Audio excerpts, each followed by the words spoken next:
Hello sa ating mga listeners. Muli ako si Miss Ligaya at kayo nakikinig sa Aswang Confessions. Iba yung pakiramdam na meron kayong best friend. Yung tinatawag niyo na soul sister. Dahil kahit hindi kayo magkadugo, parang tunay na magkapatid ang inyong turingan. Yung tipong masaya kayo sa hirap at ginhawa at magkasama kayo lagi. Ang swerte nun, di ba? Alam niyo sa panahon ngayon, bihira na makahanap kayo ng totoong magiging kaibigan nyo talaga. Kaibigan na mananatili sa inyong tabi kahit ano pa ang mangyari at kahit anong sitwasyon pa, meron ka. Kung hanggang saan ka aabot para sa iyong best friend. Pero bago tayo magsimula mga Kaaswang Confession, maraming salamat po sa inyong patuloy na pagsuporta dito lang sa ating channel. Na kayo mahiya magpadala ng inyong live video o mensahe, may kita nyo ang link natin dyan sa ibaba. Malay niyo, baka kayo na ang susunod na ma-feature dito lang sa ating channel. Handa na ba kayo? Simulan natin ang ating kwento.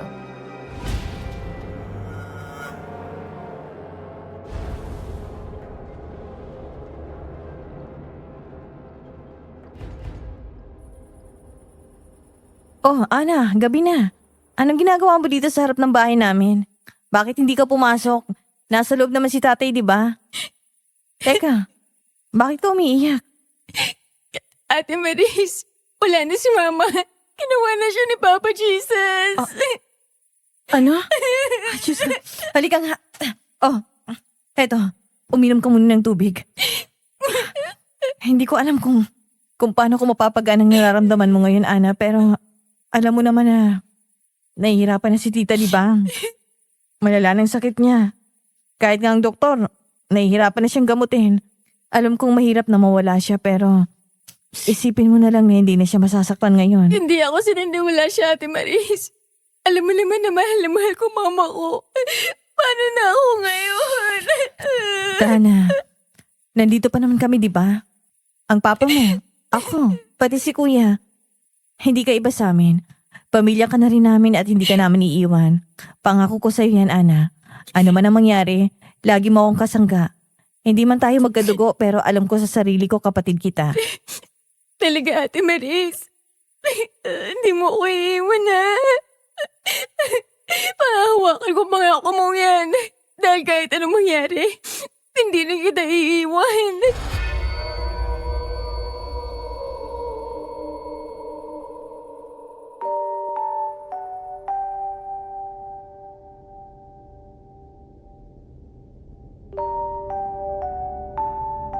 Magandang araw po, Miss Ligaya. Ako po si Maris. Isa po akong tindera ng ube sa isang maliit na probinsya na hindi ko na po babanggitin. Para na rin sa kapakanan ng mga taong kabilang sa kwentong ito. Nangyari po ang lahat ng ito noong taong 2000. 25 taong gulang pa lang ako noon samantalang ang matalik kong kaibigan na si Ana ay mas bata pa sa akin ng 2 taon. Lumaki po kaming mahirap. Hindi na rin po ako nakapagtapos ng pag-aaral dahil iniwan kami ng aking ina para sa ibang lalaki. Labis pong dinamdam iyon ng aking ama hanggang sa nagkasakit siya. Para matulungan ng nakakatanda kong kapatid na tatawagin ko na lang sa pangalang Kuya Alan, nagpa siya akong huminto na sa pag-aaral noon ng high school at tumulong na lang sa paghahanap buhay. Sa awa ng Diyos, matapos ang 6 na taon naming pagsisikap, naipagamot namin ang aming ama at unti-unti siyang nakabawi ng kanyang lakas. Hindi man siya nakabalik sa kanyang trabaho bilang isang security guard. Masaya na po kaming nakakapagtanim na siyang muli sa aming bakuran. Samantala, ibang-iba naman ang buhay ng kaibigan kong si Ana. Anak siya ng aming kapitan kaya mas maginhawa ang kanyang buhay kesa sa amin. Pero hindi yun naging dahilan para magbago ang kanyang ugali. Nanatili siyang mapagkumbaba, masayahin at palakaibigan. Ang tanging mabigat na pagsubok sa kanya noon ay ang pagkawala ng kanyang ina dahil sa matagal na pagkakasakit. Mula noon nangako kaming dalawa na magiging pamilya namin ang isa't isa. Hanggang ngayon, Miss Ligaya, malinaw pa rin sa alaala ko ang araw na yon. Nasa ilalim kami ng tulay habang dala ko ang basket na puno ng ube. Nahugasan ko sana sa ilog. Tahimik ang paligid. Maririnig lang ang agos ng tubig at ang paghampas ng hangin sa mga damuhan sa gilid ng pampang. Si Ana, gaya ng nakasanayan ko, ay walang tigil sa pagkukwento. Habang ako naman ay tahimik lang na nakikinig sa bawat sinasabi niya.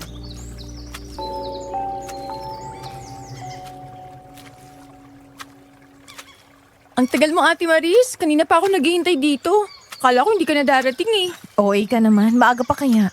Ang aga-aga mo kasi lagi, wala ka bang ibang magawa sa bahay nyo? Tapos na nga gawain ko doon. Tsaka syempre, ayoko mahuli sa lakad natin. Lakad ka dyan. Maglilinis lang tayo ng ube sa ilog, okay? Akala mo naman talaga kung saan tayo pupunta eh. Eh, kasi may surprise ako sa'yo. Surprise, ano naman yon? Taran! Surprise! Ano yan? Bakit may dala kang basket? Ang slow mo naman, Ate Maris.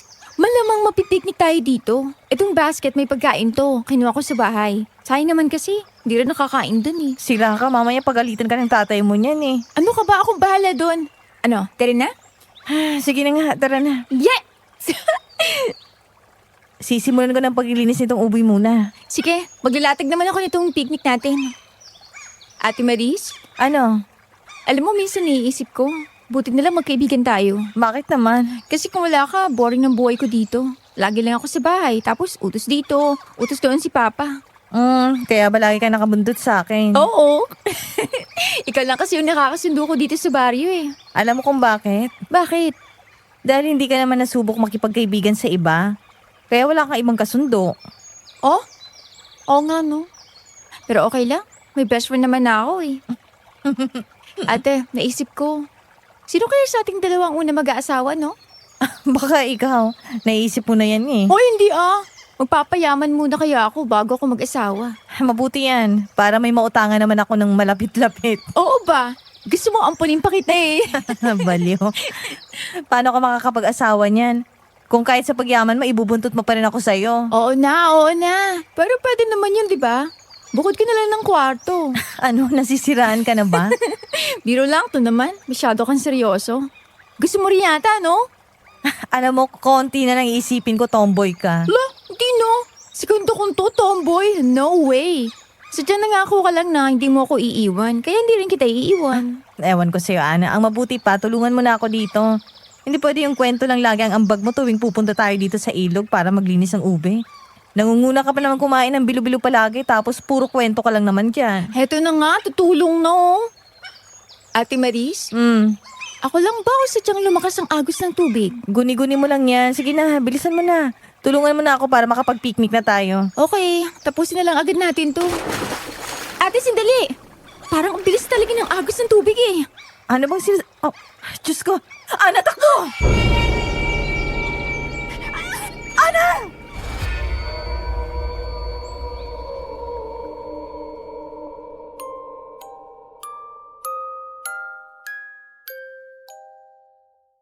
Huli na ang lahat bago pa kami makatakbo noon ni Ana, Miss Ligaya.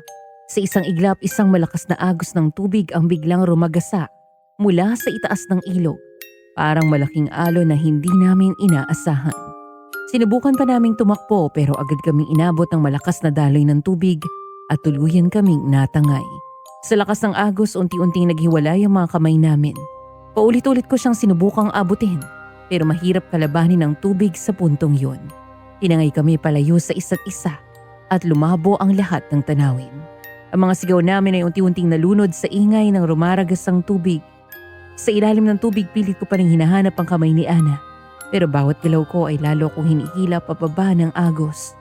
Sa huling sandali ng aking pagmulat sa gitna ng kaguluhan, may naramdaman ako, Miss Ligaya.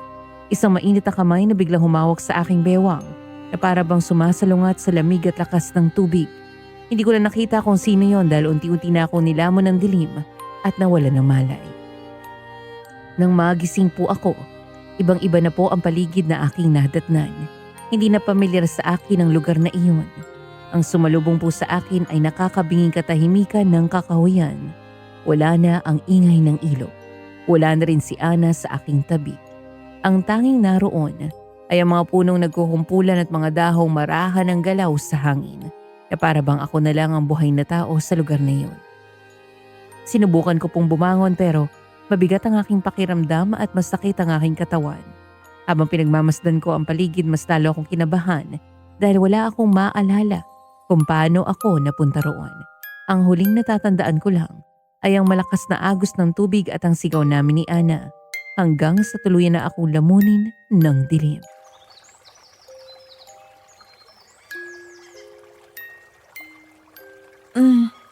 Ah, Ana? Ana? Ana!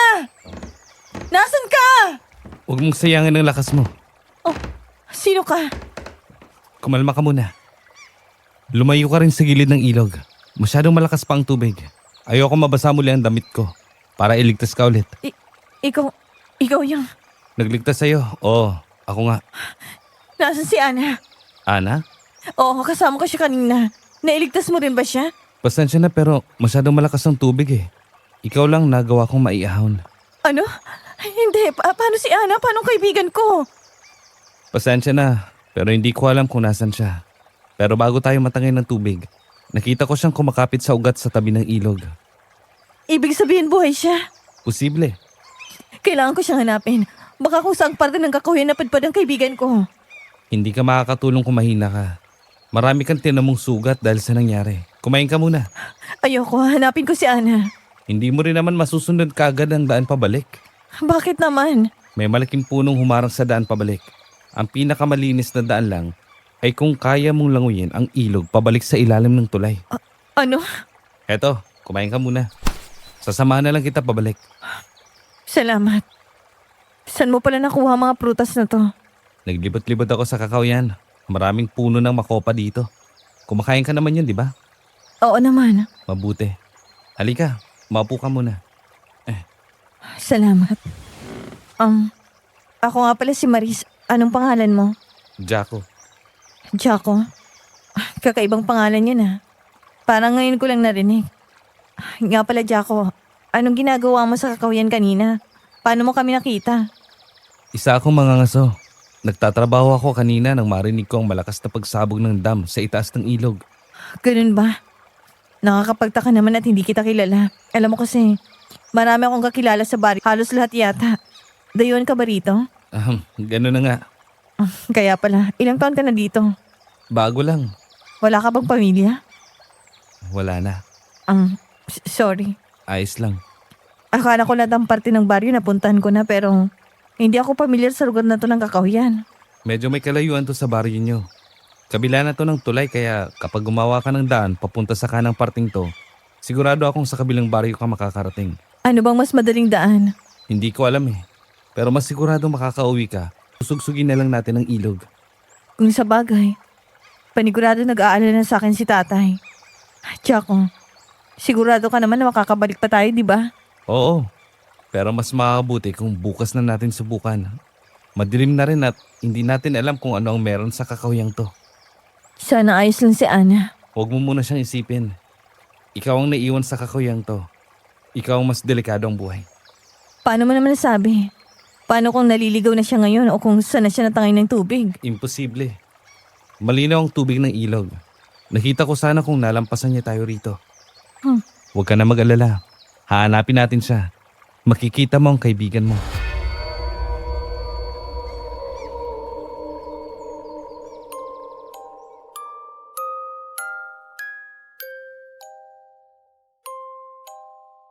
Malalim na buntong hininga lang ang nagawa ko bago ako tumabi sa kanya at kumain. Sandali akong napatitig sa ilog. Tapos ay kay Jaco na tahimik na nag-aayos ng maliit na putol na tuyong sanga para sa gagawing apoy. Hindi ko mapigilang humanga sa kanya noon. Kayumanggi ang kanyang balat. Pero mukhang matipuno at halata iyon sa suot niyang manipis na long sleeve. Matalim din ang kanyang mga mata, sapat lang ang pagkakahugis ng kanyang muka. At matangos ang kanyang ilong. Para bang palagi siyang seryoso kung tumingin pero ewan ko ba Miss Ligaya sa paningin ko noon, lalo lang siya nagiging kaakit-akit. Ilang oras din ang lumipas at tuluyan ng kumagat ang dilim. Panay ang pagkamot ko noon sa aking balikat dahil sa mga lamok. Si Jaco naman ay abala sa paggawa ng maliit na silungan mula sa mga malalapad na dahon. Nang mapansin niya ako, Kumuha siya agad ng bunot ng niyog at nagsimulang magpausok sa paligid para itaboy ang mga lamok. Pero hindi lang mga lamok ang nangambala noon, Miss Ligaya. Dahil hindi nagtagal ay nakarinig kami ng parabang alulong ng isang hayop sa di kalayuan.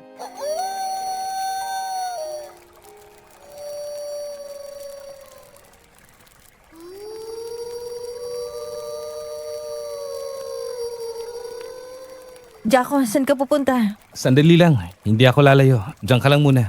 Bakit, ano ba yun? May narinig ako. Ano? Shh, huwag ka maingay. Diyos ko, ano yun? Bisit, ngayon pa talaga. Bakit, ano ba yun? Basta, halika na. Patayin mo ang apoy. Kailangan na nating umalis. Teka, bakit ba? Ano ba nangyayari? Sumunod ka na lang sa akin, Maris. Bilis na. Eto na nga, eto na. Ay, Diyos ko, ano ba kasi yun? Tara na, bilis. Bago nila tayo maabutan dito. Jaco, ano ba talaga yun? Bakit ba kailangan nating umalis sa tabing ilog? Mamaya ko na ipapaliwanag. Sumunod ka na lang sa akin. Bakit mamaya pa? Dahil hindi makakatulong kung magpapanik ka ngayon. Hindi makakabuti na malaman mo kung anong klaseng nilalang ang sumusunod sa atin ngayon.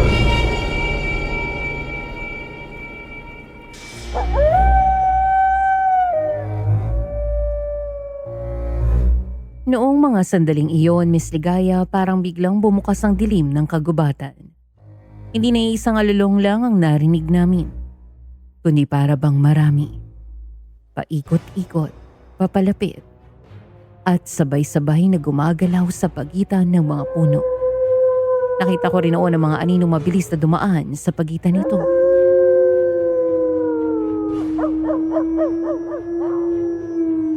Hindi malinaw ang anyo nila, pero sapat para maramdaman ko. Hindi sila tao. Sinabayan ko ang bilis ng takbo ni Jaco at parang mas nauuna pa ako sa kanya sa pagnanais naming makarating sa lugar na ligtas. Pero kahit gaano kabilis ang aming takbo, namin sila matakbuhan dahil mas mabilis pa rin ang mga yabag nilang unti-unting lumalapit sa amin.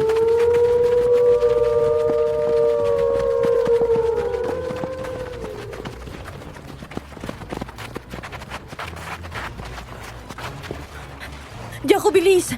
Takbo! Sa kanan! Lumiko ka sa kanan! Saan? Pumasok ka sa ulingan! Bilisan mo! Eto na, eto. Anong gagawin mo? Diyan ka lang! Hanap ako ng goma! Para saan? Nakakapagtaboy ng masamang elemento ang amoy ng sinunog na goma. Shit! Bakit ba walang kahit ano malang dito? Jaco, eto. May nakataling goma dito. Akin na, bilis! Jaco, pumasok ka na dito! Nasaan na sila? Tahimik. Diyos ko, mukhang nandyan pa sila. Oo, pero hindi sila basta makakapasok dito dahil sa amoy ng goma. Jaco, hindi naman sila umaalis. Anong gagawin natin? Kung sino man kayo, umalis na kayo dito. Hindi kami nanggugulo sa teritoryo nyo. Aalis din kami pag sikat ng araw. Anong ginagawa mo? Nakikiusap. Mukhang teritoryo nila ang kakahuyang ito, Maris. Naliligaw lang tayo sa lugar nila at galit sila. Paano mo nalalaman yun? Hindi mo na kailangang alamin. Ang mabuti pa, magpahinga ka. Alam kong napagod ka. Magbabantay ako dito, kaya huwag ka mag-alala.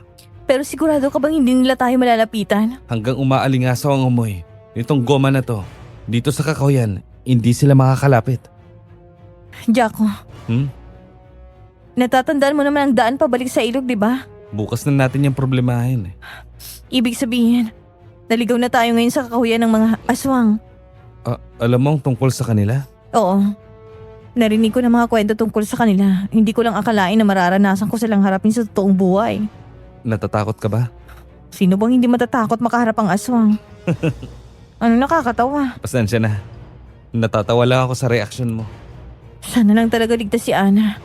Kung naligaw din siya sa ibang parte ng kagubatan at makakita rin siya ng ganitong mga nilalang, alam kong hindi niya kakayanin. Si Ana, kapatid mo ba siya? Sana nga kapatid ko na lang siya. Pero hindi, kaibigan ko siya. Matarik na kaibigan. Kung nasan man siya ngayon, siguradong ikaw din ang iniisip niya. Yun na nga eh. At least ako may kasama. Eh siya, paano kung mag-isa lang siya ngayon? Hindi makakatulong kung iisipin mo yan. Magpahinga ka na. Dahil bukas, kailangan mo nang makauwi. Sandali, umalis na ba sila? Oo, hindi mo na kailangan na matakot. Matulog ka na. Magbabantay din ako dito. Jaco, Hmm? ano ba talagang lugar na to? Lugar na hindi sinasadyang pinapasok ng kahit na sino sa baryo. Maraming nilalang ang nakatira dito. Hindi lang aswang. Alam mo naman siguro ang tinutukoy ko, di ba? Naiintindihan ko.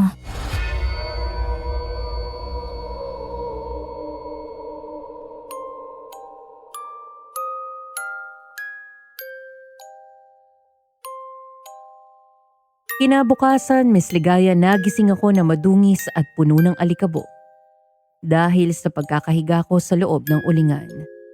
Malimig pa rin ang hangin sa labas pero mas tahimik na yon kumpara nung nakaraang gabi. Ang usok mula sa apoy na sinindihan ni Jaco ay halos naglaho na at ang paligid ay para bang bumalik na sa dati nitong anyo. Parang walang panganib na dumaan doon. Nung lumabas kami ng ulingan, agad kong napansin ang mga nayuping damo sa aming paligid. Malinaw ng mga bakasyon na naging pagtakbo namin. Kaya doon kaming nagsimulang sumunod. Habang naglalakad kami, unti-unting nagbago ang tanawin. Ang madilim na bahagi ng kakahuyan ay napalitan ng mga bukas na lugar. Mas malinaw kung narinig ang huni ng mga ibon at mas maliwanag na rin ang sikat ng araw na sumisilip sa pagitan ng mga dahon. Pero kahit gumanda ang paligid, hindi pa rin nawala ang kaba na matagal nang nakadikit sa aking dibdib. Nang marating namin ang ilog, Miss Ligaya, napahinto ako. Sa harap ko ay isang malawak na ilog na kumikislap sa ilalim ng sikat ng araw. Malinaw at para bang payapa ang tubig. Pero alam kong hindi iyon parehong ilog na tumatangay sa amin noon. Sa paligid ito ay may mga paru-parong malayang lumilipad at ang mga halaman ay mas sariwa at mas makulay kesa sa mga nakita namin sa kagubatan. Sa kabila ng tahimik at magandang tanawin, hindi ko pa rin magawang magpakampante noon.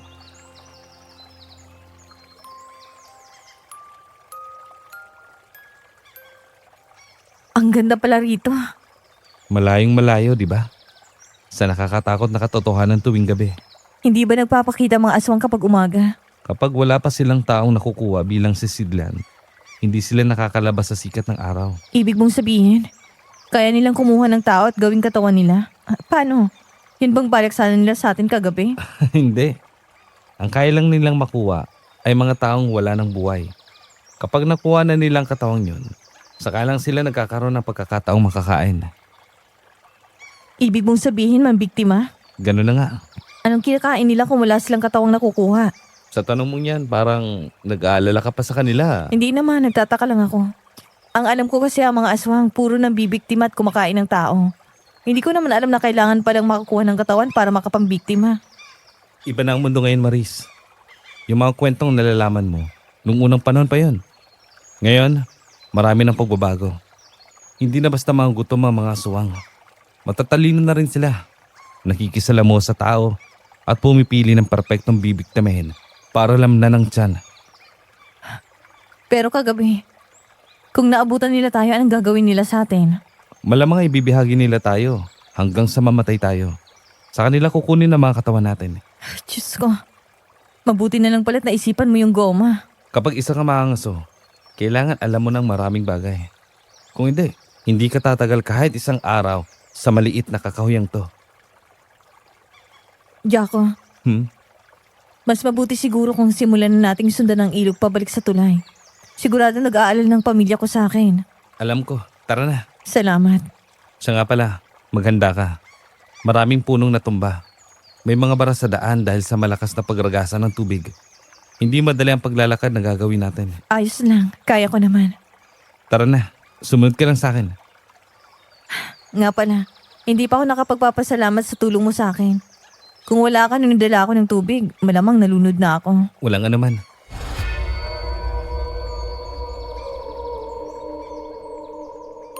Doon nagsimula ang mahaba naming paglalakad, Miss Ligaya.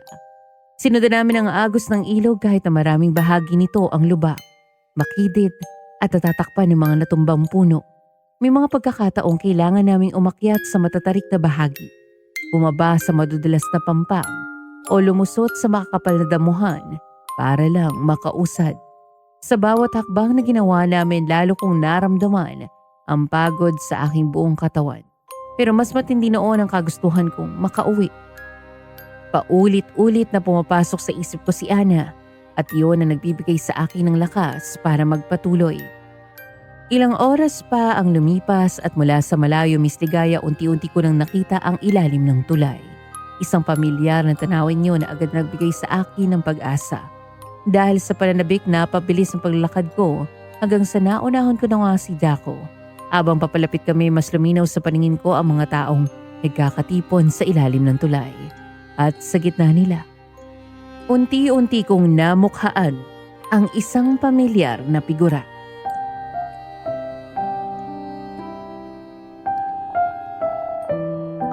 Ana? Ana! Maris? Diyos ko, akala ko hindi na kita makikita, Ate Maris. Akala ko rin hindi na kita makikita. Ayos ka lang ba? Ano nangyari sa'yo? Ayos lang ako. Ikaw, paano ka nakaligtas? Nagawa kong kumapit sa ugat, pero kahit anong gawin ko, hindi na kita maabot para matulungan eh. Ano ka ba? Ang importante na iligtas mong sarili mo. Ikaw, paano ka nakaligtas? Ano nangyari sa'yo? Saan ka napunta? May tumulong sa akin. Halika, ipapakilala kita sa kanya. Kanino? Kay Jaco. Jaco? Sino? Si Jaco yung kasama ko kanina. Siya yung nagligtas sa akin. Ay, nasa na yun? Hindi man lang kita naipakilala sa kanya. Umalis na agad siya. Ate Maris, may kasama ka ba kanina? Oo, yung lalaking kasama ko. Nasa likuran ko siya kanina lang eh. Wala kasi ako napansin lalaki eh. Ikaw nga lang nakita ko kanina eh. Imposible naman yun. Hayaan mo, baka nahihiya lang. Ipapakilala ko na lang siya pag nagkita ulit kami. Mabuti pa nga. Halika na muna. Kagabi ka pa hinahanap ng buong baryo. Akala nga talaga namin patay ka na eh. Gumuho kasi yung daan sa itaas ng ilog kaya biglang rumagasa yung tubig at tinangay lahat. Gumuho ang dam? Tama palang hinala ni Jaco. Ha? Wala. Nasa si tatay. Ana! Ana! Papa! Ay, Diyos ko, salamat at tigtas ka, anak ko. Maris? Kuya! Saan ka ba napunta? Kagabi ka pa namin hinahanap. Sinabi ko na sa'yo na ako na ang gagawa ng paglilinis ng ubi, di ba? At tigas ang ulo mo. Paano kung napaano ka, ha? Kuya, sorry. Huwag ka na magalit. Hindi na ako ulit maglilinis ng ubi sa susunod. Ay, pinag-alala mo ako ng gusto. Halika nga. O ano, may masakit ba sa'yo? Bakit ang dungis mo? Ano nangyari sa'yo? Kuya, ayos lang ako. Huwag kang mag-alala. Buhay ako at wala nangyaring masama sa akin.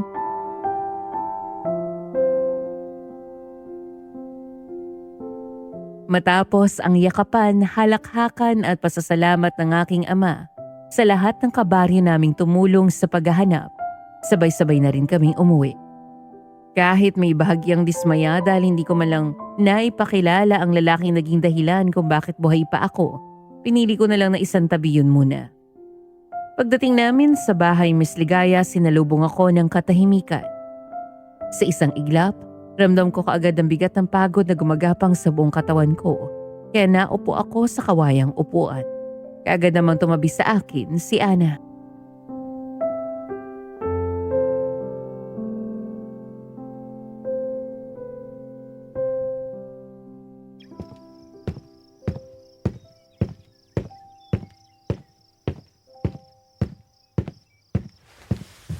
Umupo ka muna, Maris. Kukuha ako ng tubig. Sige. Salamat, kuya. Ate Maris, yung sinabi mo kaninang lalaking tumulong sa'yo, ano ulit ang pangalan niya? Jaco. Kakaibang pangalan niya na. Wala kaming kakilalang Jaco dito sa baryo natin.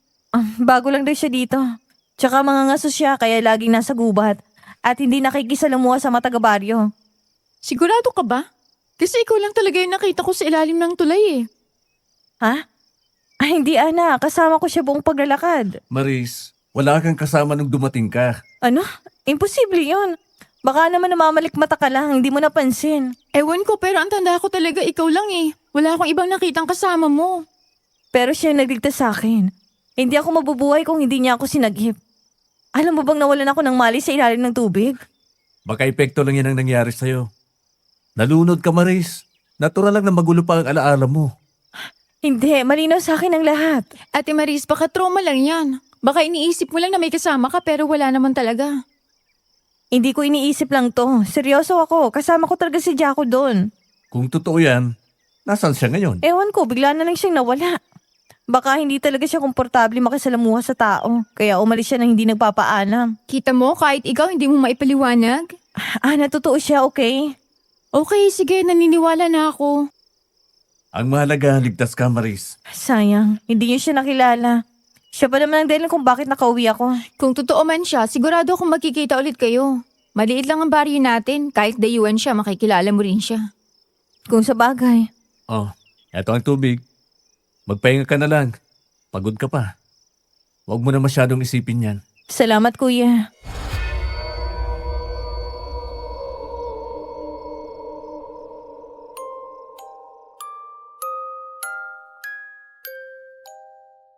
Kinabukasan, maaga akong nagising para maghanda sa pagtitinda ng ube. Gaya ng nakasanayan, nagluto ako ng almusal pagkatapos ay naligo at nagbihis. Pagkatapos noon, pumunta ako sa kusina para lutuin ang minatamis na ube. Na naihanda na rin ni Kuya Alan na ang mga sanggap. Na matapos iyon, sinaling ko sa lalagyan at agad na inilagay sa basket. Bitbit ko sa isang kamay ang basket ng ube at sa kabila naman ay ang timbangan na puno rin ito. Paglabas ko ng bahay, sakto naman papasok na si Kuya Alan mula sa palengke. Gaya lagi na niyang ginagawa. Maaga siyang umaalis para magbuhat ng isda. Mula sa lansya papunta sa palengke. Kuya, alis na ako. Magtitinda ako ng ube. Hindi ka muna papasok ngayon. Bakit naman? Magpahinga ka na lang muna ngayon. Ano ka ba, kuya? Kaya ko naman. Magpahinga ka muna, Maris. Pagod ka pa sa mga nangyari sa'yo. Maliligo na ako at ako na ang bahala sa pagtitinda ng ube. Kuya, okay na ako. Sayang ang araw ko hindi ako magtatrabaho. Tsaka alam kong pagod ka na. Maris, huwag ka na makulit. Pero kuya, Wala nang pero, magpahinga ka muna. kaya ko naman kasi sabi. Anak, pakinggan mo muna ang kuya mo. Tay, Tama siya, magpahinga ka muna ngayon. Mula na huminto ka sa pag-aaral, umulan man o umaraw, hindi ka nakakaligtang magtinda ng ube. Ngayon ka lang magkakaroon ng pagkakataong makapagpahinga. Kaya hayaan mo na, anak. Para rin naman sa iyo yan. sige po. Ay, mabuti. Pero bukas lalabas na ako, ha? Tingnan natin. Ate Maris! Nandiyan ka ba? Ana, Buksan mo yung pinto! May dala ako! Bilis! sige, pasok. Oh, bakit bis na bis ka? Di ba pahinga ka dapat ngayon? Nagpipilit pa nga maglako ng ube. Hay naku ate, alam mo, uso ang pahinga. Okay? Oo na nga, hindi na ako magtatrabaho ngayon. Ano ba yung dala mo? Tinapay galing kay Ate Grace. Maraming natirang bagong bake sa paninderya kaya binigyan niya ako. Wow, ang bango, ha? Siyempre, fresh yun. O sige, kain muna kayo. Maliligo lang ako. Salamat Kuya Alan. Maupo ka, anak. Opo, Itay. Sarap naman ito. Oo nga ang lambot ng pagkakatimpla.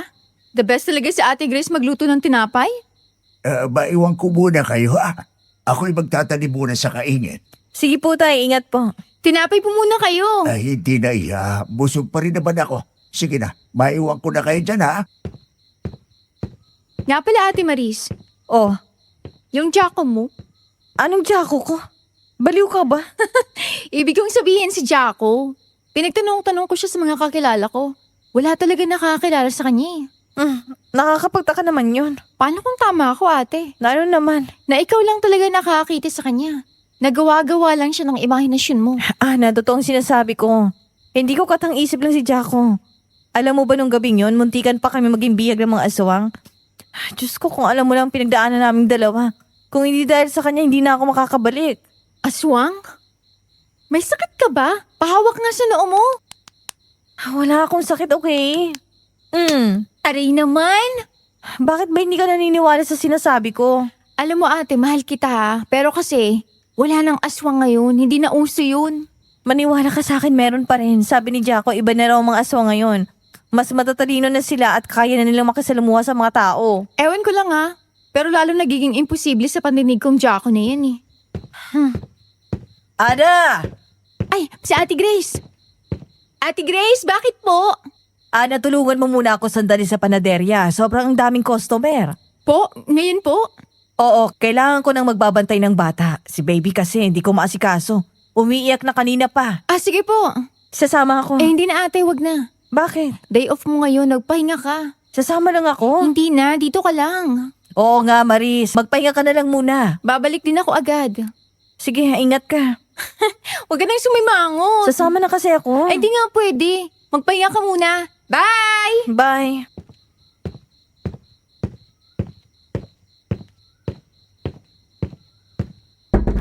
Ay, tahimik.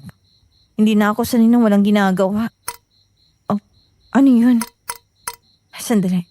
May nambato ba sa bintana? Ay, sino ba yan? Kapag talaga natamaan ako ng batong yan, lagot ka sa akin. Maris. Oh. Maris.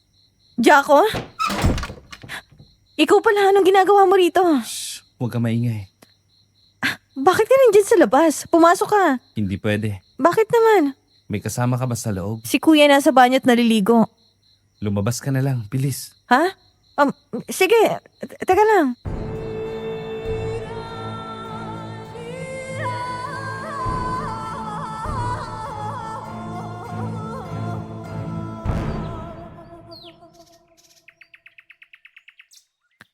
Jaco, buti nagpakita ka. Akala ko kung sino nang kumakatok sa bintana ako. Pasensya na. Nagulat ba kita? Hindi naman, medyo akala ko lang may nangungursunada na sa akin. Pasensya na ulit. Okay lang. Pero bakit ka nga nandito? Gusto lang kita makita. Ha? Kumusta ka na? Ayos lang naman. Eto, hindi makapagtrabaho dahil pinapagpahinga ko ng lahat. Ikaw, kamusta ka na? Bigla ka na lang sumusulpot. Hindi lang talaga ako sanay sa maraming tao eh. Mukha nga. Teka, saan ba tayo pupunta? Sa ilog.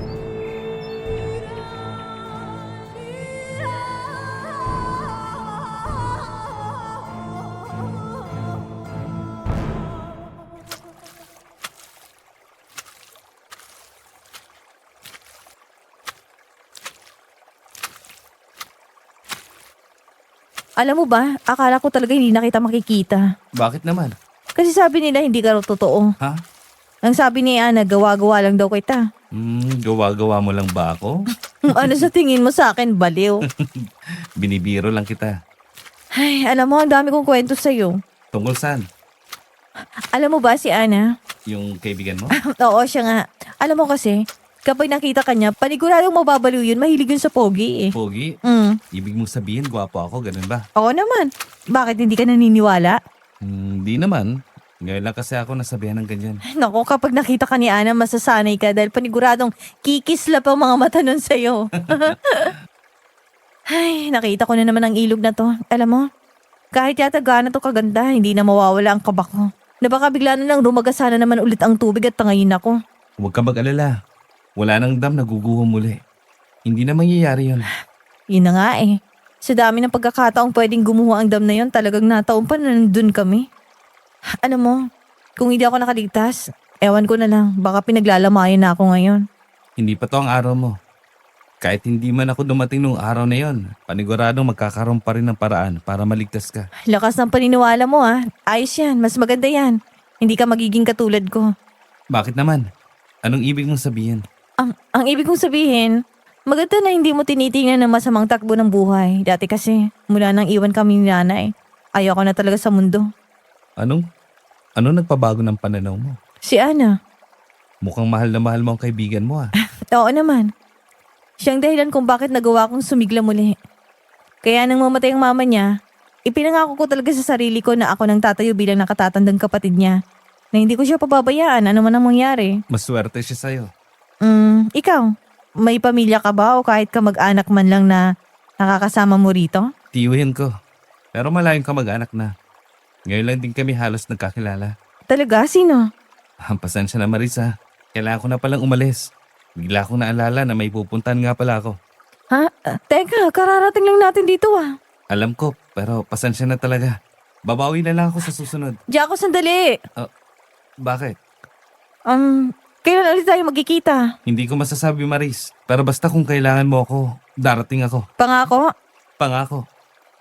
Pero, pwede ba kitang ipakilala sa kuya ko minsan? Oo naman. Talaga, kailan? Hindi ko pa alam. Basta darating na lang ako Maris. Pero, Mauna na ako Ingat ka pa uwi.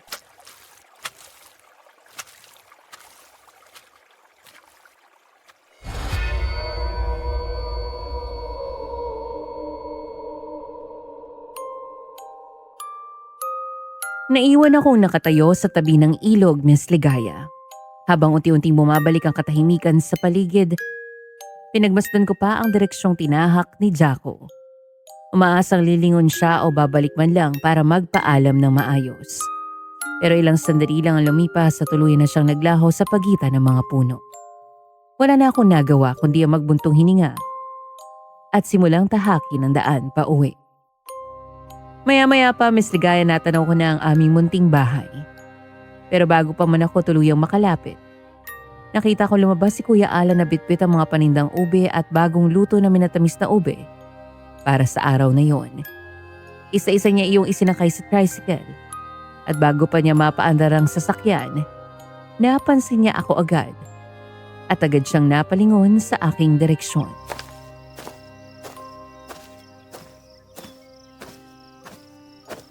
Kuya, nandito na ako! Oh, saan ka galing? Saka bakit parang hindi mabura ang ngiti mo dyan? Ha? Wala naman. Wala? Bakit parang hindi mapintay ang ngiti mo? Ewan ko sa'yo, kuya. Saan ka ba galing? Sa ilog lang. Ilog? Di ba sabi ko sa'yo, huwag ka munang pumunta doon? Alam ko, pero may kasama naman ako. Sino? Si Jaco, naglakad-lakad lang naman kami. Sino? Si Jaco? Maris? Ano na naman? Yung lalaking sinasabi mo. Ayan na naman tayo eh. Kuya, totoo siya. Tingin mo ba talaga sa akin baliw? Maris, ilang beses ko bang sasabihin sa'yo? Hindi mo lang siya nakita kaya iniisip mong hindi siya totoo, pero totoo nga siya. Eh kung totoo siya, bakit walang nakakakilala sa kanya dito sa baryo natin? Saka, anong amoy mo yan? Ha? May kakaiba kang amoy. Kuya naman eh. Pinawisan lang siguro ako sa paglalakad. Naligo naman ako kanina eh. Hindi yun. Ano ba kasi yon? Parang usok. Parang sinunog na goma. Kuya, baka guni-guni mo lang yan. Hindi ako nagbibiro, Maris. Ewan ko sa'yo, kuya. Papasok na nga lang ako sa loob. Ay, Maris. Ano na naman, kuya? Gusto ko lang na mag-ingat ka, okay? Alam ko, kuya, pero promise, maniwala ka sa akin. Hindi gawa-gawa ng utak ko si Jaco. Maris, hindi ko lang mapigilan mag-alala. Alam mo namang may story sa pamilya natin. Ha? Ano to, kuya? Nagbibiro ka ba? Sabi ng doktor noon, may posibilidad na mamana yun. Kaya kapag naririnig kitang bukang bibig ang Jaco na yan, hindi ko mapigilan. Tumigil ka, kuya. Hindi ako baliw. Anong gulo ito? Ah? Bakit nagsisigawan kayo? Atay,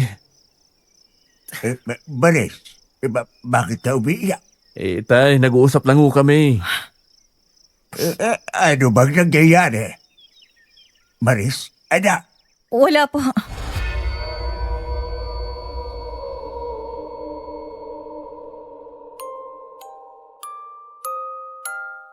Napayuko na lang ako noon, Miss Ligaya. Hindi ko alam kung alin ang mas masakit. Ang hindi paniwalaan ng sarili kong kuya o ang marinig na ikinukumpara niya. Ang mga sinasabi ko sa sakit na matagal nang kinakatakutan ng aming pamilya. Alam kong nag-aalala lang siya para sa akin pero sa mga sandaling iyon pakiramdam ko ay ako mismo ang pinagdududahan ng mga taong pinakamalapit sa akin. Hindi na ako nakipagtalo pa. Wala na rin sayang ipilit ang isang bagay na ayaw nilang paniwalaan. Alam ko ang nakita ko at alam kong hindi katang-isip si Jaco.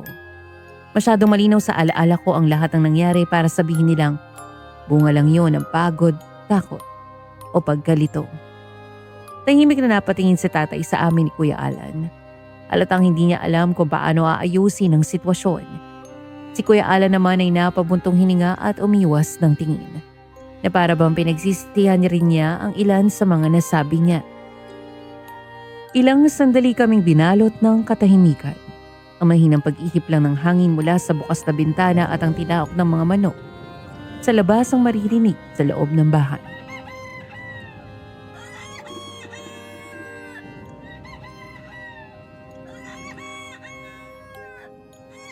Maya-maya, pinunasan ko ang mga luha ko at pilit na inayos ang sarili. Ayoko madagdagan pa ang alalahanin ni tatay. Lalo na't kagagaling lang niya noon sa matagal na pagkakasakit. Pagkatapos ng tanghalian, Miss Ligaya, nagpasya akong lumabas muna ng bahay at maglakad-lakad sa palengke. Gusto ko munang magpalamig at maalis kahit sandali ang mga bigat ng aking mga iniisip.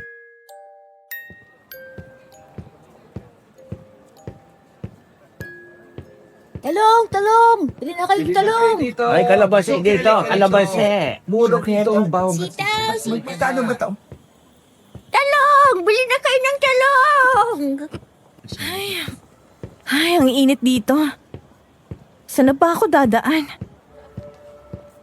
Kailangan ko lang makalayo saglit. Maris, Ate Letty, okay ka lang? tulungan mo ako. Bakit? Ano nangyari? Ate Letty! Diyos ko! Maris, tulong. Ate, ano nangyari sa'yo? Teka, bakit may dugo ang leg mo? Hindi. Diyos ko! Tulong! May sugat si Ate Letty! Ano nangyayari Maris, masakit. Sandali lang, ate. Hanap ako ng tulong. Sandali lang po. Ay, sadali. Ako nagbahala. Mang Benok. Dito tayo sa eskinita, iha. Halika, tulungan mo ako. Opa. Ay, bilis. Ate Letty, sandali lang po. Maris, Dito, pasok. Sige po. Tulungan mo akong ilagay siya sa papag. Yan. Ate Letty, dahan-dahan lang po. Maris. Ate, wag po kayo matulog. Ay, nauubos na ang lakas niya. Mang Benok, ano bang nangyari sa kanya? Hindi pa natin alam. May kagat po siya sa leeg. Alam ko. Pero ang mabuti pa, dito muna kayo. Huwag kang lalabas. Bakit po? Maraming nakakita sa kanya sa labas. Pero kailangan niya ng tulong. Ako nang bahala. Sadali, ano yon? Po? May amoy ka. Ho? Pareho ng amoy ninyo ni Leti. Parang amoy hayop. Amoy goma. Sandali po, anong sinasabi niyo? Hindi po ako hayop, okay? Tinulungan ko na nga kayong buhatin si Ate Letty, sasabihan niyo pa ako ng ganyan. Hindi ko sinabing hayop ka. Ano po? May dala kang amoy. Bakit ba lagi na ako nasasabihan ng ganyan? Ay, di bali na. Kailangan ko ng tulong mo. Ano pong gagawin ko? Linisin mo ang sugat. May kailangan lang akong tingnan sa kanya. Sige po. Ay, hindi to normal na kagat. Ano pong ibig yung sabihin? Mukhang bumalik na naman sila. Po, sino pong bumalik? Ang mga nilalang ng dilim. Ang mga aswang. Aswang? Hindi ka naniniwala. Naniniwala po. Pero sinasabi niyo po bang aswang ang kumagat kay Ate Letty? Ganon na nga. Pero may nagsabi po sa akin na lumalabas lang ang mga aswang sa umaga. Kung may nakuha na silang katawan ng tao na magiging sisidlan nila, panangga sa init. Tama. At mukhang nakakuha na naman sila ng biktima. Ilang beses na rin itong nangyari sa baryo natin. Kaya hindi na nakapagtataka. Nalinis ko na pong sugat. Ay sige, ako nagbahala. Lalabas mo muna ako.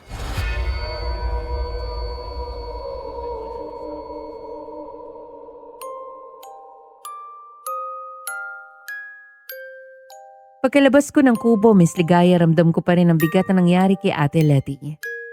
Paulit-ulit na bumabalik sa isip ko mga eksenang nasaksihan ko noon. Ang sugat sa kanyang leeg, ang pamumutla ng kanyang muka at ang sinabi ni Mang Benok na may kakaiba raw sa akin.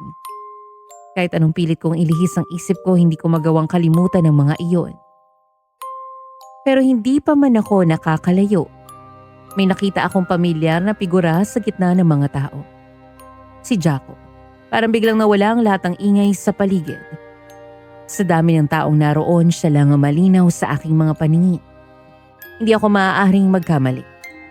Siya talaga iyon.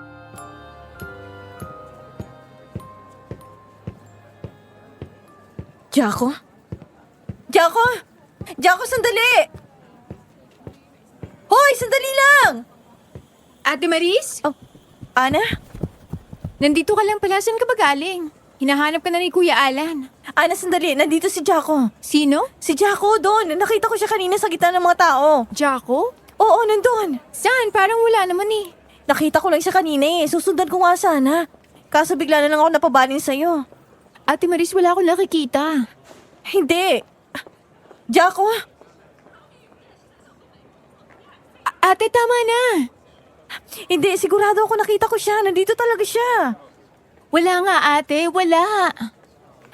Bakit lagi na lang kapag nakikita ko siya, bigla na lang nawawala? Ate Maris, umuwi na lang muna tayo.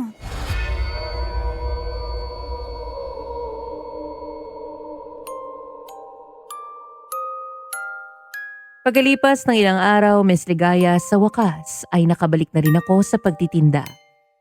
Kahit papaano nag-aayos na kami ni Kuya Alan at hanggat maaari ay hindi ko na muling binabanggit si Jaco sa kanila.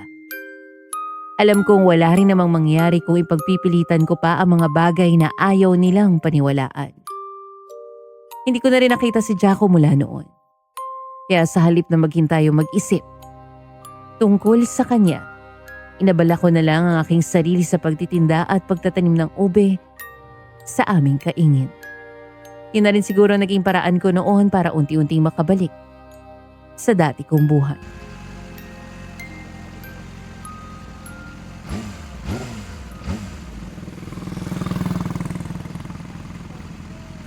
Ate Maris! Ha? Nakatingin ka na naman sa kawalan. Pasensya na. Ilang minuto ka na dyan nakatitig sa ube. Alam mo ba yun? Ano ba kasi iniisip mo? Wala naman. Sus? Si Jaco yan oh. Hindi, ano ka ba? Hindi ko na nga naaalala pa yung taong yun eh. Talaga ba? Oo nga.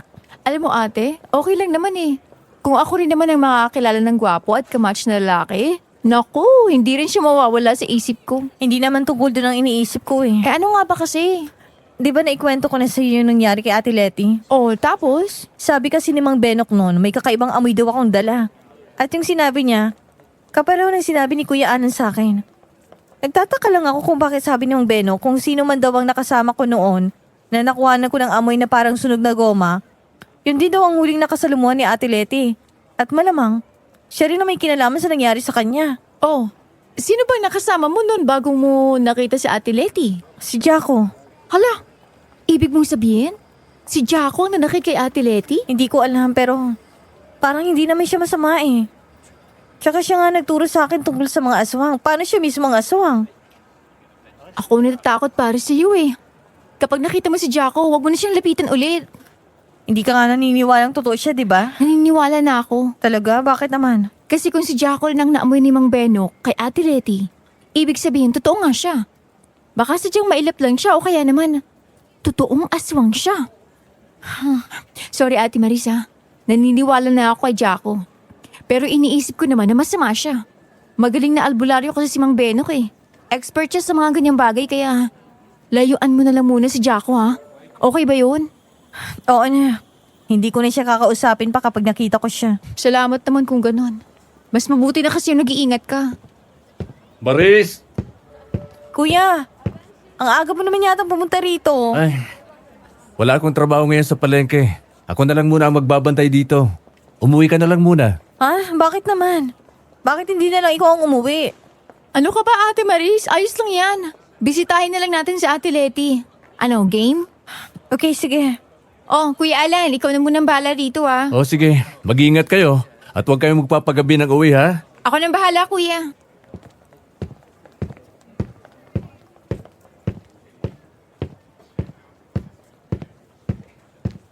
Ana, naniniwala ka naman sa aswang, di ba? Oo. Akala ko nga lang wala na niyan sa panahon ngayon eh, pero meron pa rin talaga, no? Kaya nga eh, hindi ko rin akalain. Ano palang balak mong malaman pagpunta natin kay Ate Letty? Gusto ko lang tanungin kung sino may kagagawa nun sa kanya. So, hindi ka pa rin kumbinsido na si Jaco may kagagawa nun? Gusto ko lang makasiguro. Oh, andito na pala tayo. Tao po? Ate Letty! Mang Benok, ano pong ginagawa niyo dito? Hey, malala kalagay ni Letty. Hindi ko siya pwedeng iwan. Po? Akala ko po ba nagamot niyo na siya nung isang araw? Pabalik-balik ang kanyang nararamdaman. Sa ngayon, mas importante na hindi siya mapabayaan dito. Ay halika, pasok kayo. Salamat po.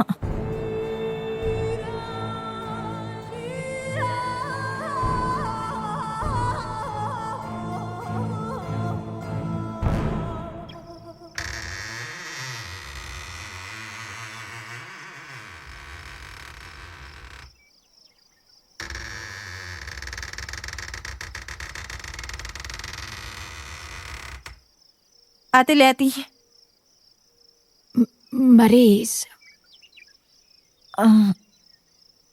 ate, kumusta ng pakiramdam mo? hindi ko alam, Iha. Pakiramdam ko para akong nauubos na kandila sa bawat araw na lumilipas.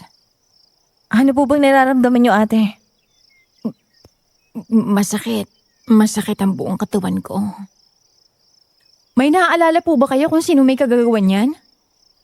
Hindi ko alam eh. Nakatalikod ako nang biglang may humawak sa akin sa liig ko at kinagat ako. Wala po ba kayo natatandang kahit anong palatandaan na makapagsasabi kung sino siya? Wala, hindi ko alam, Iha. Hindi ko alam. Kahit po ba kung lalaki siya o babae, hindi niyo po matutukoy? Hindi ako sigurado pero ang mga kamay na lumapat sa liig ko, malambot yon, manipis at mukhang hindi kamay ng isang lalaking nakatira rito sa baryo natin. Babae? Ate, hindi lang babaeng may makinis na kamay. Kahit lalaki, ganun din pinsan. Hindi pa rin tayo sigurado dyan. Basta, may amoy. Amoy? Parang usok at hayop.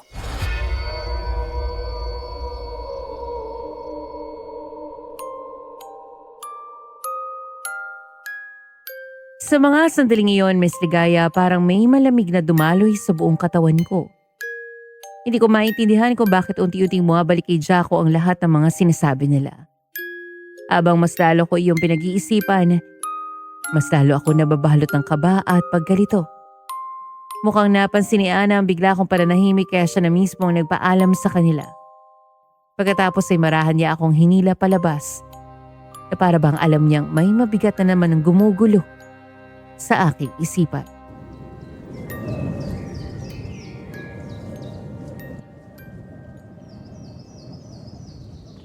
Ate Maris, kalma muna, okay? Paano ako kakalma? Uy, huwag ka munang sumigaw. Nag-aalala lang naman ako sa'yo. Ana, hindi kasi ako makapaniwala na yung lalaki nagligtas sa akin ay isang aswang. Nalilito tuloy ako kung ano ba talaga ako. Tao pa ba ako? Paano kung aswang na rin pala ako? Paano kung hindi ko lang nararamdaman? Anong gagawin ko? Shh! Huwag ka mag-isip ng ganyan, okay? Hindi ka masama. Halika nga. Hindi ka aswang, Ate Maris. Naiintindihan mo ba? Kung masama ka nila lang, matagal mo nang sinaktan ng mga taong mahal mo. Pero hindi naman ganun lang nangyari, di ba?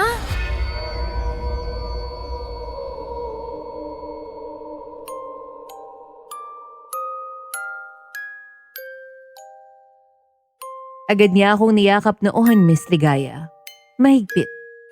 Parang bumalik kami sa mga panahong pareho pa kaming bata at wala kaming ibang iniisip kundi saan kami maglalaro kinabukasan.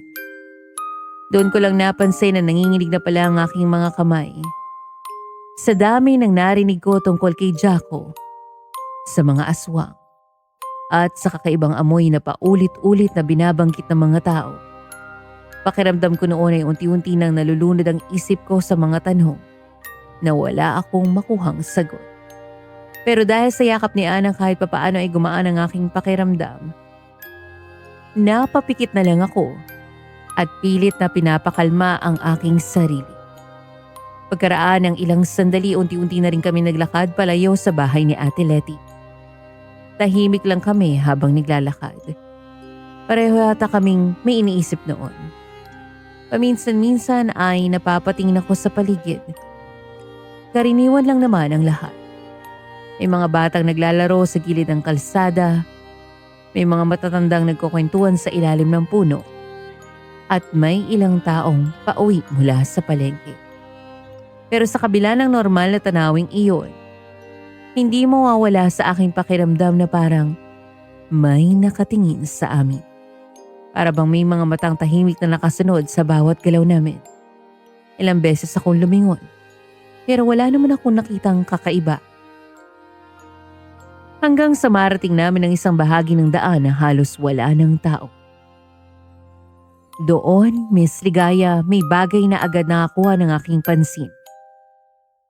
Sa gilid ng kalsada, malapit sa makapal na damuhan, may nakita akong pamilyar na bakas sa lupa. Napahinto ako at dahang-dahang lumapit. Nang yumuko ako para tingnan iyon, nakita kong bakas pala iyon ng paa. Pero hindi iyon pangkaraniwang bakas. Masyado iyong malaki para sa isang ordinaryong tao. Ang mas nakapagtindig ng balahibo ko ay ang 3 mahabang marka ng kuko na nakabaon sa basang lupa sa dulo ng bakas. Para bang may isang nilalang na dumaan doon hindi pa katagalan. At hindi yun ang pinaka nakakagulat, Miss Ligaya. Sa mismong tabi ng bakas na yon ay may nakita akong isang piraso ng itim na tela. Nang pulutin ko iyon, agad ko itong nakilala. Parehong-pareho iyon ang tela ng manipis na long sleeve na suot ni Jaco nang una siyang makita sa kakahuyan. At sandaling iyon muling bumilis ang tibok ng puso ko. Dahil sa unang pagkakataon matapos ang ilang araw na pagkawala niya, may natagpuan na naman akong bakas na maaaring magdala sa akin pabalik kay Jaco. At hindi ko alam noon kung dapat ba akong matuwa o matakot.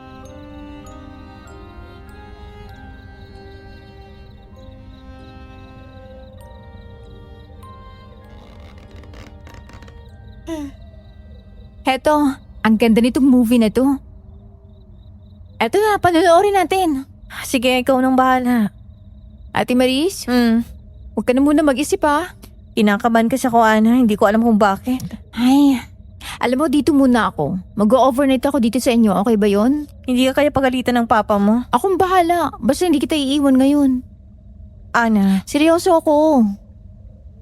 salamat. Humiga ka na.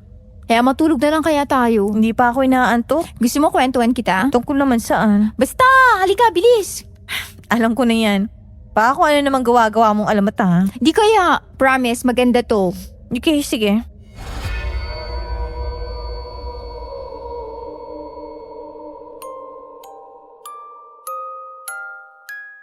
Nahiga ako noon sa hita ni Ana, Miss Ligaya.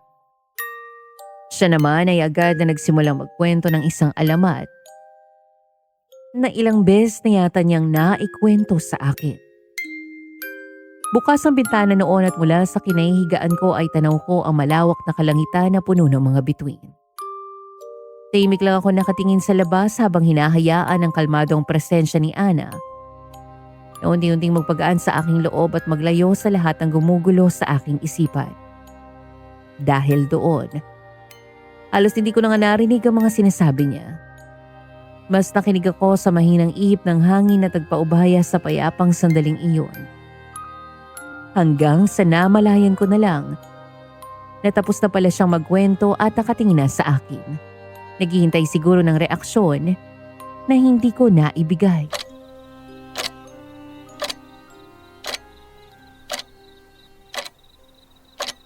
Ate, gising ka pa? Medyo.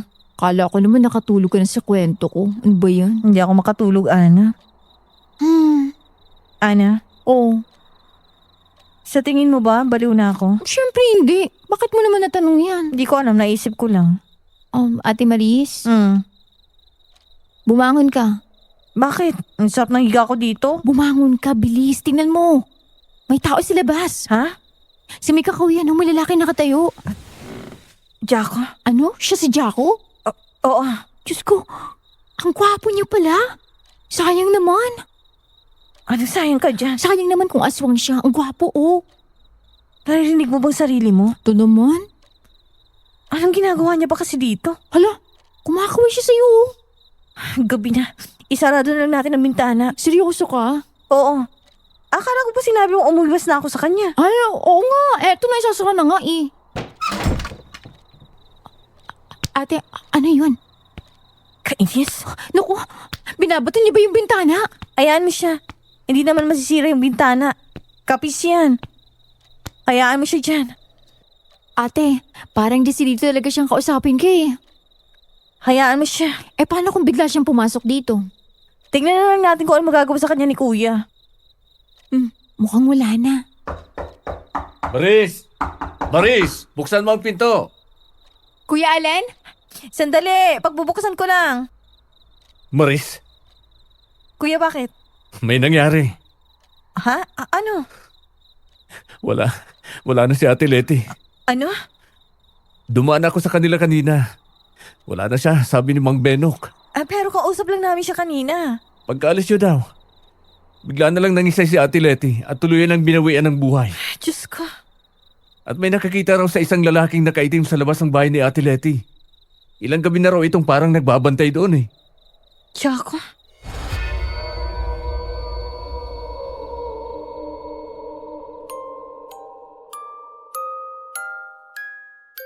Agad akong napatakbo sa bintana at buong lakas itong binuksan.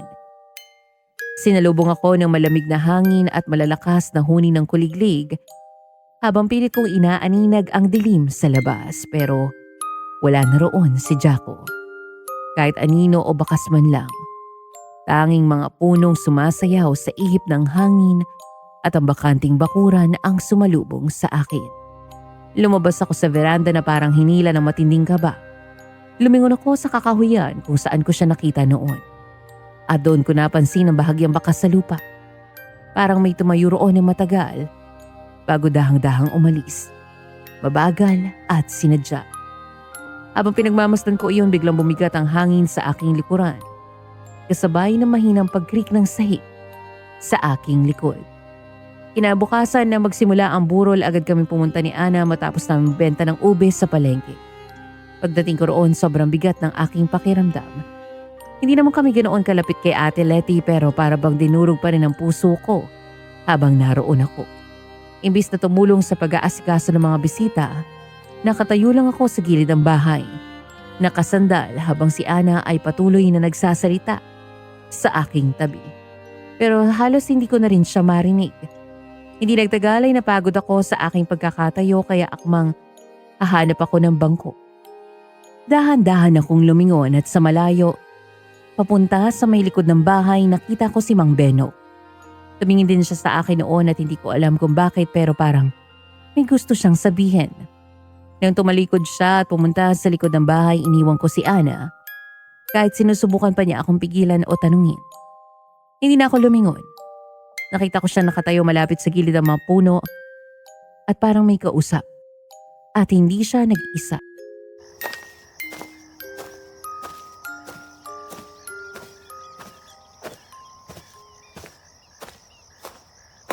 Jaco? Ate Maris, si Jaco ba yung kausap ni Mang Beno? Oo, huwag kang maingay, Ana. Huli na ako. Alam mo ang panghanib ng ginawa mo. Sinubukan ko naman ang lahat. Sadyang hindi ko na alam kung paano ko ipagpapatuloy ito. Hindi sapat ang sinubukan mo lang, Jaco. Tungkulin mo ito bilang tagapamagitan. Ano bang nangyayari sa'yo? Alam ko. Hindi ko na rin alam. Dahil ba ito kay Maris, ha? Hindi. Huwag mo akong lokohin, Jaco. Pinagtatanong-tanong ni Ana at Alan kung sino ka at kung may nakakakilala sa'yo. Ano ba ang naisipan mo at nagpakita ka sa kanya? Anong gusto mong gawin ko? Hayaan na lang siyang malunod doon. Mang Benok naman. Hindi mo hawak ang kapalaran ng ibang tao. Hindi yan ang tungkulin mo, Jaco. Tungkulin?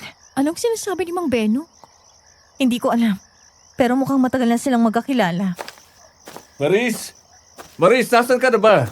Patay, hinahanap ka ni Kuya Alan. Puntahan mo muna siya, susunod ako. Ano gagawin mo? Basta sige na, mano ka na. Sige, Bago pa mahuli ang lahat, kailangan mong ipagtapat kay Maris ang totoo, Jaco.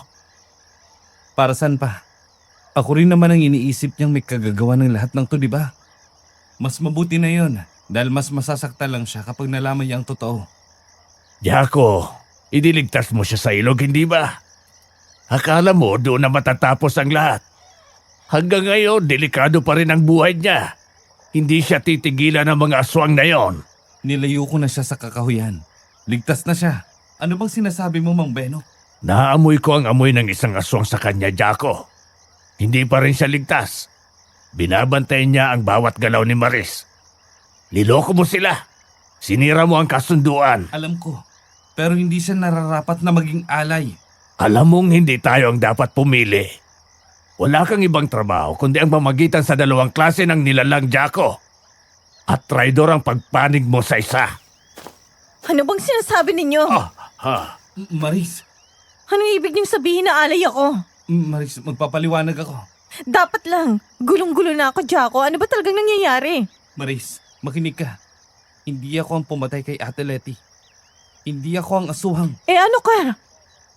Isa akong tagapamagitan. Ha? Trabaho ko ang balansehin ang mga nilalang sa mundo. Kasama na rin ang mga aswang. At sa mundo nila, sadyang nabuhay sila para kumain ng tao. At bilang pag-iwas sa gulo, buwan-buwan, isang walang buhay na tao ang kanilang makukuha at isasakripisyo. Ano? Iha, ang mga natural na sakuna lang ang nakatutulong sa kanila para mabuhay. At ikaw, dapat ay namatay ka roon. Pero dahil iniligtas ka ni Jaco, nagalit ang mga aswang. Hindi ka nila titigilan hanggat hindi ka nila nakukuha, Maris. Anong pinagsasabi niyo? Ibig niyo bang sabihin patay na dapat ako? Oo, Hindi, imposible. Ikaw nga mismo nagsabi, Mang Beno, na ang nanakit kay Ate Leta ay nakasalumuha ko rin. Si Jaco yun, di ba? Iha, hindi galing kay Jaco ang naamoy ko. Kanino pala? Kung hindi ikaw, sino? hindi namin alam. Pero malakas ang kutob namin na nakasunod siya lagi sa'yo. Mas malapit sa'yo. Kaysa sa iniisip mo. Ay, sigurado ka ba, Maris? Na wala kang ibang nakasama noong araw na yon? Wala po. Si Jaco lang ang kasama ko noon bago ako pumunta sa bayan. At nakita ko si Ate Letty. Siya lang. Maliban kay Ana, Kuya Alan at kay Tatay. Ay, Ano? Huwag niyong sabihin, iniisip niyo na isa sa pamilya ko ang aswang na sinasabi niyo? Hindi ako magsasabi ng walang kasiguraduhan. Isa pa, gaya ng sabi ko, hindi sila makakalabas ng kakauyan kung wala silang makukuhang katawan.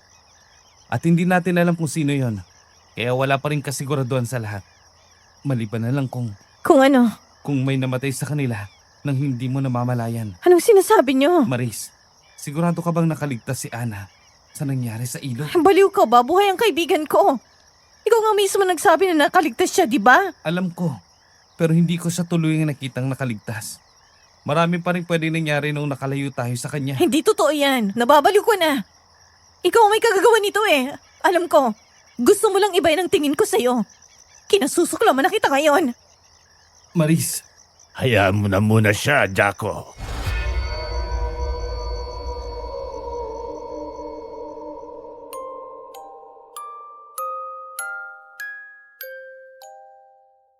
Tinalikuran ko sila noon at aalis na sana ako nang bigla kong makasalubong si Ate Grace. Pitpit niya ang kanyang 6 na buwang sanggol. Mahigpit ang yakap na para bang kahit isang sandali ay ayaw niya itong bitawan. Nanginginig ang kanyang mga kamay at kitang-kita sa kanyang muka ang matinding pag-aalala. Agad naman siyang sinalubong ni Mang Benok. Hindi siya nagulat, sa halip ay may bigat sa kanyang tingin na para bang alam niya na kung ano ang mangyayari. O kung ano ang dahilan ng pagpunta ni Ate Grace. Si Jaco naman ay biglang umatras papasok sa madilim na bahagi ng paligid. Dahan-dahan ang kanyang pag-atras hanggang sa tuluyan siyang nawala sa liwanag. Nagtago siya roon at sa hindi ko malamang dahilan para bang ayaw niyang makita ng ibang tao. Ako naman ay nanatiling nakatayo sa gitna ng lahat at hindi makagalaw. Parang biglang naipit ang aking mga paa sa aking kinatatayuan. Habang pinapanood si Mang Benok na nagmamadaling inaasikaso ang mag-ina. Hindi ko magawang humakbang paalis. Wala akong nauunawaan. Pero ramdam ko ang bigat ng sitwasyon. Yung klase ng pakiramdam na hindi mo pa alam ang buong kwento. Pero alam mo, posibleng may kinalaman ka.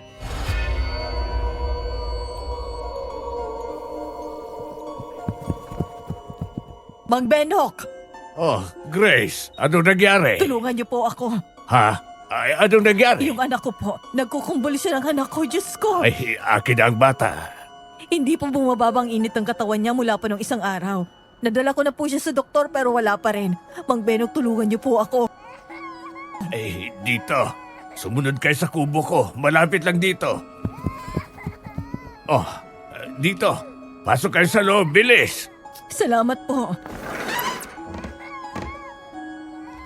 Ang init niya. Hindi ko na alam ang gagawin ko. Kahit anong gawin ko, hindi talaga bumababa ang lagnat niya. Eh, kailan nagsimula ito? 3 araw na po. Mula nung iniwan ko siya sandali kay Ana sa panaderya. Kasi masyadong maraming tao. Si Ana? Oo. Akala ko hindi lang siya naalagaan ng mabuti pero hindi ko inakala na lalala. Ano po yun? May marka. Marka? May kagat siya sa hita. Ito po bang dahilan? Sabi ni Ana kagat lang daw ng insekto ang dahilan niyan. Hindi lang to kagat ng insekto, Grace. Maris, kailangan ko ng tulong mo. Linisin mo ang sugat ng bata, katulad ng itinuro ko kay Letty. Po, Maris, sige na, maawa ka sa anak ko. Opo, eto na. Oh, sino yan? Ate Maris! Nandiyan ka ba? Kailangan ka ng kuya mo. Hinahanap ka niya. Ana? Ate Grace, ano nangyayari? Ana? Bakit nandito kayo? Maris, halika. Ipagpatuloy mo na. Ate Maris, anong nangyayari?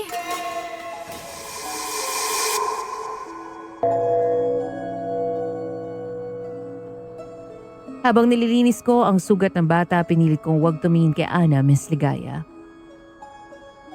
Pakiramdam ko kasi kapag tumingin ako sa kanya, mas lalo lang lalakas sa mga iniisip ko. Kaya nakatuon lang ako sa aking ginagawa. Kahit ramdam ko ang presensya niya sa aking tabi.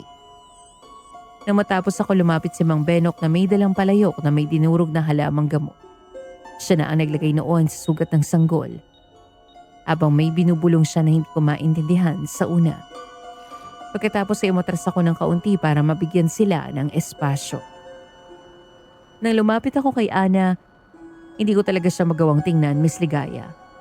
Paulit-ulit sa isip ko ang mga sinabi ni Jaco. Paano kung hindi nga nabuhay si Ana? Pero sa kabila noon, pinipigilan ko ang aking sarili dahil alam kong hindi lang siya basta kaibigan para sa akin. Parang kapatid na rin ang turing ko sa kanya. Nang matapos ang panggagamot, muling kinalong ni Ate Grace ang kanyang anak.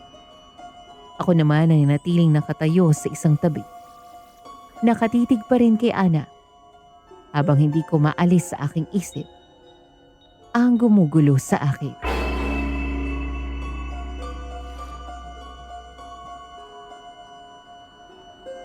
Ate Maris, bakit ka nakatingin ng ganyan? Ate! Ikaw. Ha? Ikaw ba talaga yan, Ana? Ha? Ikaw ba talagang kaibigan ko? Maris? Maris? Noong inatake si Ate Letty, nandun ka rin, hindi ba, Ana? Hindi. Wala, Ate Maris. Ano bang sinasabi mo? Kung ganon, paano mo ako nahanap? Nung araw na yun, kasama mo ang anak ni Ate Grace. Tapos nung makita kita, inatake na rin si Ate Letty. Ikaw ba talagang kaibigan ko? Ano bang sinasabi mo dyan? Ang tanong kong sagutin mo, ikaw bang kaibigan ko? O isa kang aswang na pumasok sa katawan niya, ha? Sagot! Anong ako?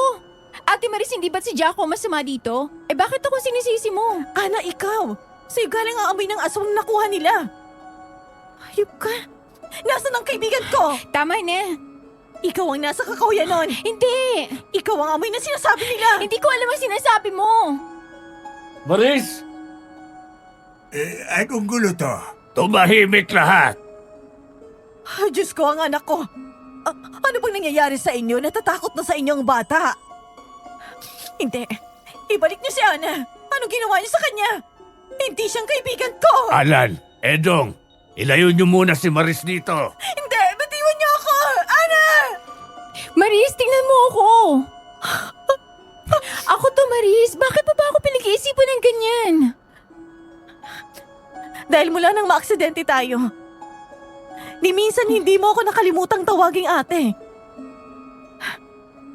Dahil sabi mo, kapatid mo na ako, di ba? Ako si Ana. Nasaan ang kaibigan ko? Lumayo ka! Maris! Tama na. Sumama ka sa akin, Ana. Hindi ito ang lugar para sa'yo. Lumayo ka sa akin! Jaco!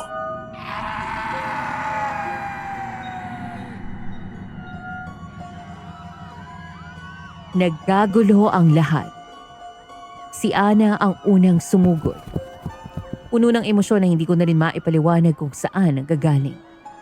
Si Kuya Alan ay agad na humarang sa kanya habang si Tatay Edong ay pumagitna para pigilan silang mas lumala pa ang sigawan at galit. Si Jaco at Mang Benok naman ay sabay na gumalaw. Pilit inaawat ang mga nagkakasigawan pero lalo lang lumalala ang tensyon sa paligid. Sa gitna ng lahat ng iyon para akong naipit sa pagitan ng mga boses at galaw na hindi ko maunawaan. Hindi ko na alam kung sino ang tama at kung sino ang mali. O kung sino ba talaga ang nagsasabi ng totoo.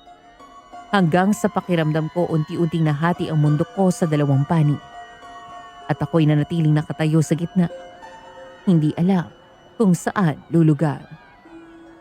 Sa isang iglapang tahimik na gabi ay naging parang bangungot. Dahil sa gulong nangyari sa kubo ni Mang Benok, natakot ang mga taong nasa kabilang burol at nagsitakbuhan palayo. Si Tatay Edong naman ay agad na lumapit kay Ate Grace at inilalayan itong makalabas ng kubo habang mahigpit itong yakap ang kanyang sanggol.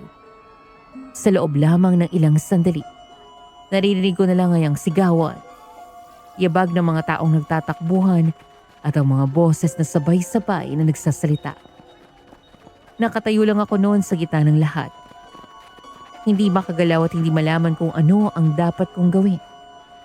Parang nagkasabay-sabay lahat ng ingay sa paligid hanggang sa wala na akong maintindihan. Hindi ko na alam kung sino ang tama, kung sino ang mali at kung sino ba talaga ang dapat kong paniwalaan. Bigla na lang akong hinila ni Ana. Mabilis at mahigpit ang pagkakahawak niya kaya wala na akong pagkakataong makapalag o makapagtanong. At pagkatapos noon ay may kakaiba akong naramdaman. Parang biglang gumaan ang katawan ko at nawala ang pakiramdam ng lupa sa ilalim ng aking mga paa. Nang mapatingin ako sa kanya, doon ko nakita ang bagay na hindi ko kailanman inakalang makikita ko. Hindi na normal si Ana. Sa kanyang likuran ay may malalaking pakpak. Habang mabilis niya akong inilalayo sa kaguluhan. Unti-unti lumiliit ang mga sigawan at takbuhan sa likod namin hanggang sa tuluyan itong napapalitan ng katahimikan.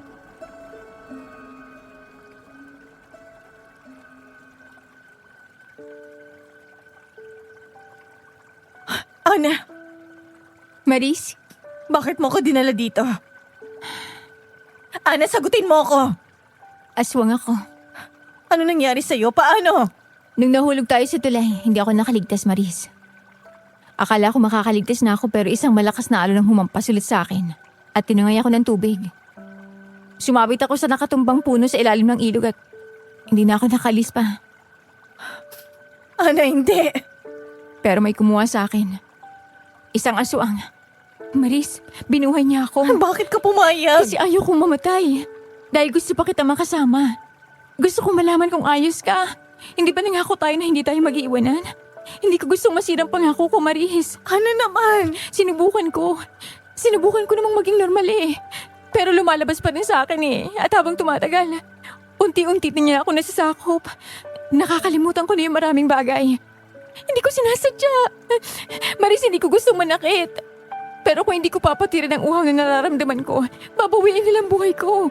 Mamamatay ako, kukunin nila ang katawan ko.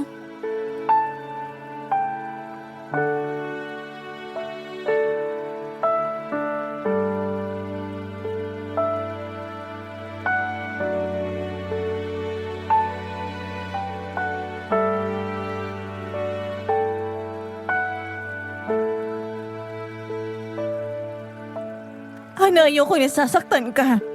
Para saan pang buhay kung habang buhay ka namang magtitiis? Ako Akong dapat na mamatay. Akong dapat ang kukunin nila, Ana. Kasalanan ko to. Hindi. Nagpapasalamat ako niligtas ka ni Jaco dahil kung hindi, mas hindi ko kakayaning mawala ka.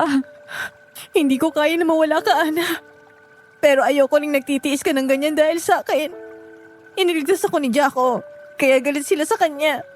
At ngayon, ginagamit ka nila para guluhin ang mga tao sa baryong to, Ana. Kaya sa halip na kunin nilang katawan mo, ginawa ka nilang aswang. Ano man ang gawin natin huli ng lahat, wala na tayong magagawa pa, Maris. Mas mabuti nang mawala ako. Hindi, anong binabalak mo? Wag, Ana. Maris, Wag. mas magiging delikado pa ako sa mga susunod na araw. Kahit hindi kita saktan, may ibang tao pa rin madadamay. Ginawa nila akong ganito, Maris. Hindi, Ana naman. Maris.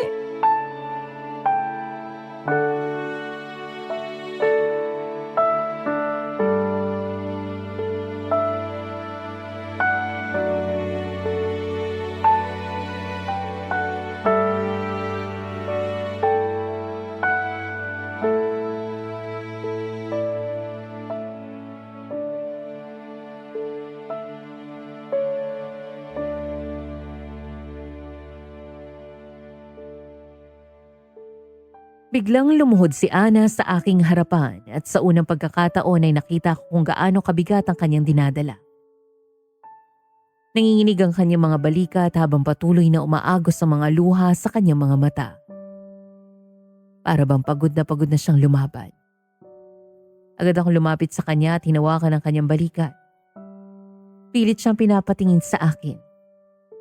Pero mariin niya akong itinulak. Bumagsak ako sa damuhan at napasubsob sa lupa. Hindi ko rin alam kung saan ang galing ang lakas na iyon. Pero malinaw na hindi na yon ang dating Ana na aking kilala. Gayon pa man agad akong tumayo at muling lumapit sa kanya. Ayokong iwanan siya. Ayokong mawala siya. Habang umiiyak ako at pilit siyang inaabot, lalo lang siya nagiging balisa. Para bang may dalawang magkaibang nilalang na nag-aagawan sa loob ng kanyang katawan. Pero nang sa wakas ay mahawakan ko ang kanyang mga kamay at mahigpit itong kapitan, bigla siyang natigilan. Para bang may nakita siyang hindi niya inaasahan. Dahan-dahan bumaba ang kanyang tingin sa likod ng aking mga kamay. At kasabay noon ay unti-unting nawala ang desperasyon sa kanyang muka. At napalitan ng matinding pagkabigla. Nalaki ang kanyang mga mata habang nakatitig sa akin. At sa gitna ng malamig na hangin at malakas na agos ng ilog, biglang bumigat ang katahimikan sa pagitan naming dalawa. Hindi ko alam kung ano ang nakita niya. Pero alam kong may natuklasan siya tungkol sa akin na hindi niya inaasahang makita.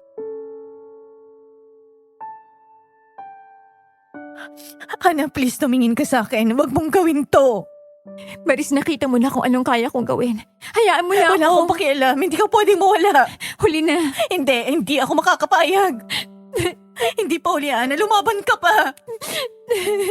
Parang awa mo na. Kaya mo pa yan. Hindi mo naiintindihan Ana, eh. kaibigan kita. Akala ko ba walang iwanan? Delikado na ako. Hindi ko gusto makasakit. Alam ko.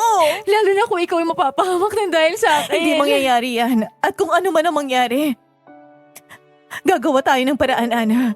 Mas mahalaga ka sa kahit ano. Kaya lumaban ka, nakikiusap ako. Hindi ka nag-iisa, pangako yan. Nandito ako, Ana.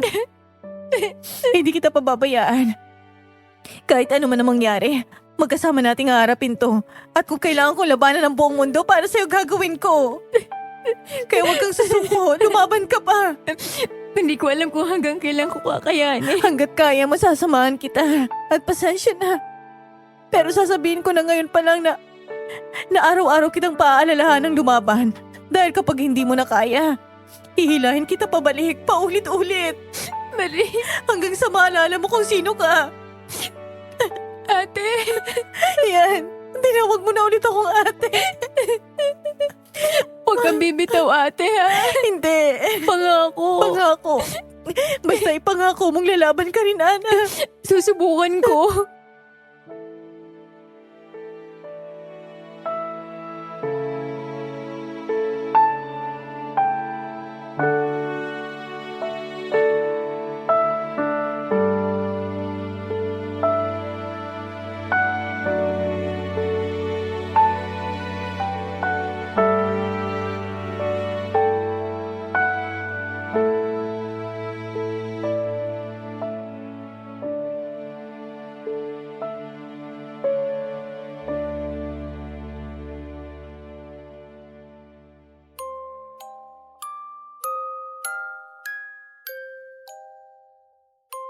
Sa gitna ng matinding kaguluhan sa kakahuyan, Miss Ligaya, mahigpit kong niyakap si Ana habang pareho kami nanginginig sa takot at pagod.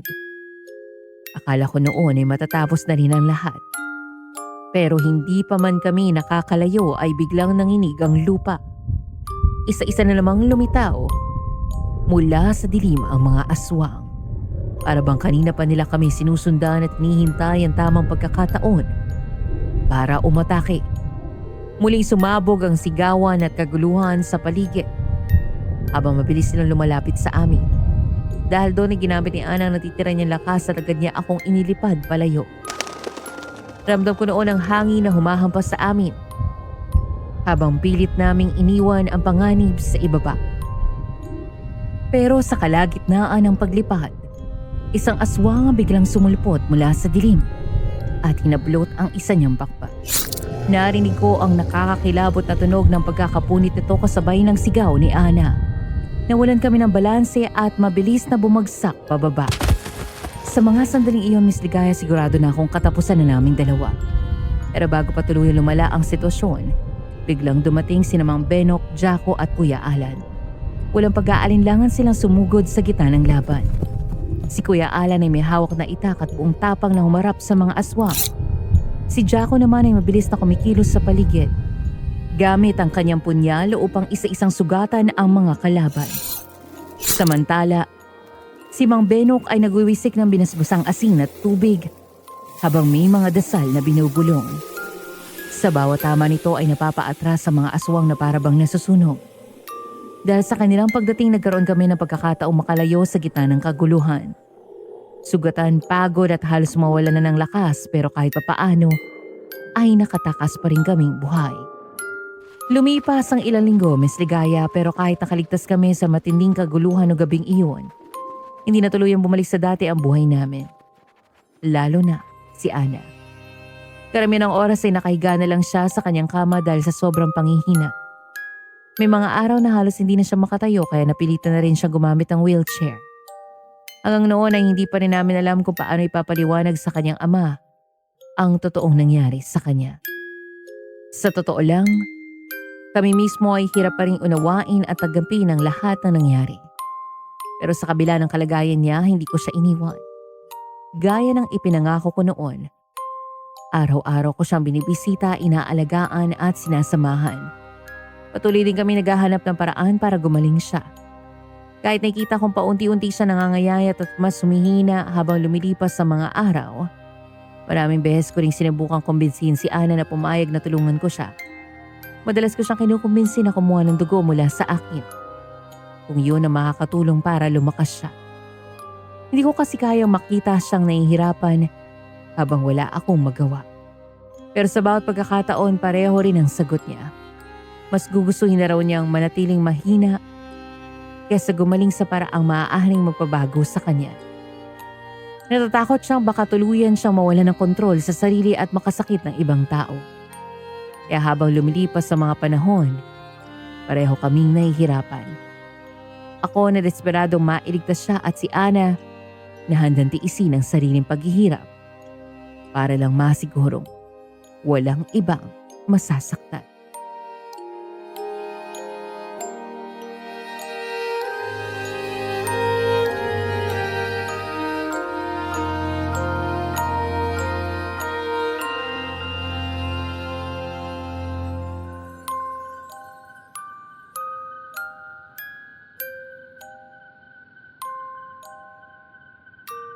Ate Maris? Alam mo, ang tahimik ng gabi ngayon. Oo nga, kahit kuliglig wala. Nasaan na ba yun? Ang tatamad naman nilang tumunog. Ate Maris, Ano yun? huwag ka na malungkot. Paano kung hindi malulungkot? Hindi ko alam kung tama ba na pinilit pa kitang lumaban eh. Nandito pa naman ako, diba? Masaya naman ang mga taong nakalipas, diba? Alam ko, pero iba na to. Alam ko namang nahihirapan ka na. Ate, ano ka ba naman? Ang haba na nang narating natin, no? Tsaka alam mo, sa totoo lang, masaya ako. Talaga? Oo naman. Masaya akong pinaglaban mo ako noon. Kung hindi mo ginawa yun, hindi ko sana makikita kung paano magbago mundo, di ba? Ang laki na ng pinagbago kumpara ng mga dalaga pa tayo. Tsaka araw-araw magkasama tayo. Walang katumbas yun kaya sulit lahat. Ana, nasasaktan ako kapag ganyan ka magsalita. Para ka nagpapaalam. Ate Maris, hindi ako nagpapaalam. Parang gano'n na rin yun. Ate, ngumiti ka nga. Hindi ako natatawa. Sige na. Ana, Naalala mo ba dati? Sabi mo hindi ka na mag-aasawa hanggat hindi ako gumagaling. Oh, tinan mo ngayon. Wala ka ng chance magka-love life. ang sama mo. Maganda pa rin naman ako, no? Oo naman, pero mas masaya sana kung nakita kitang ikasal at magkapamilya. Gusto ko pag kinasal ako, malakas ka na dahil ikaw ang bridesmaid ko. Kapag may pagkakataon ka na, wag mo hayaang ipagkait sa sarili mo maging masaya ha. Kahit ano pang mangyari, alam mo na kasupport ako sa'yo at hindi kita iiwan. Ano, wag ka namang ganyan. Salamat sa lahat, ate. Ana, Ate, pagod na ako. Sorry, pero hanggang dito na lang ang kaya kong ilaban. Ana, Ana, Ana, hindi. Ana, gumising ka. Ana.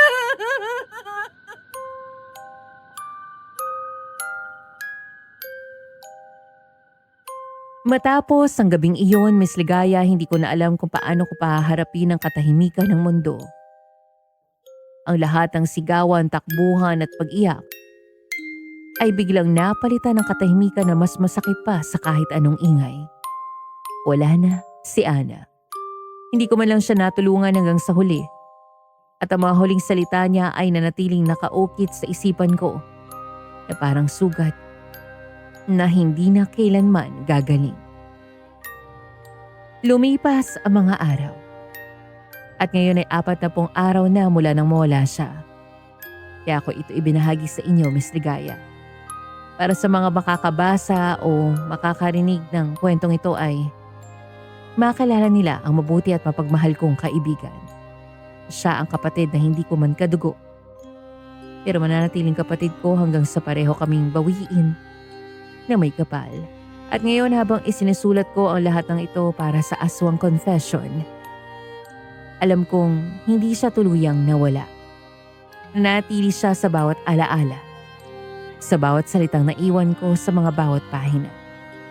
Kung papalarin man ang kwento kong ito na maibahagi sa inyong channel, maraming salamat po, Miss Ligaya. Sana'y maalala rin si Ana ng inyong mga tagapakinig. Hindi bilang nilalang na takot, kundi bilang isang kaibigang totoo at mapagmahal.